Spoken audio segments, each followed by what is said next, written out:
હે ભાઈ, આ તો ભોળાદાનો માણસ ને મમરાભાઈ ને બકુલભાઈ ઈ ને ઈ છે. મારે કલી ખાવી છે, કલી આપો ને. બાળકોને જોઈએ તે આ છે. મારે તલી જોઈએ, મને તલી આપો. મને ભૂંગળા આપો. ભોળા દાદા, આ બાળકો તો બહુ જમે છે શું? તમે તો ખરા જ ને જમવા બેઠા તો. હે ભાઈ, ઓલા તો જો કેટલું બધું ખાય. ઓલો ભોળા દાદાના માણા તો જો કેટલું ખાય. હે ભાઈ, આપણે સમસા શેઠ ને કહી દેવું હે? ના ના, ઓલા માર છે. ઓલો પતન કાકાનો છોકરો ઓળખી ગયો હોય એવું લાગે ને, ઈ આપણને ઓળખી ગયેલો છે.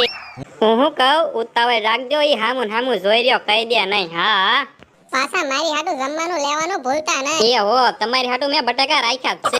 મારે બટાકા નથી ખાવા, ગુંજી ગાંઠિયા રાખજે. ભોળા દાદા, હું તમારી હાટું ભૂંગળા લઈ લઉં. ના ના, ભૂંગળા નહીં, ગુંજી ગાંઠિયા લઈ લેજો.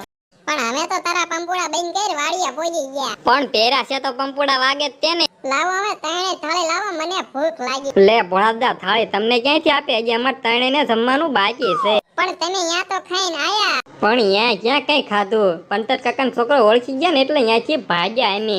મેં એટલે દોટકાર ખાધો તો એ હામું હામું જોઈ રહ્યો. હું એટલે જ મેં કીધું તું એટલે હટટ વાડિયા નીકળે. અને ભોળા દાદા, મેં રાજુ ન ખાધું. કોકને ત્યાં જાય ત્યાં થોડું વધુ ખવાય.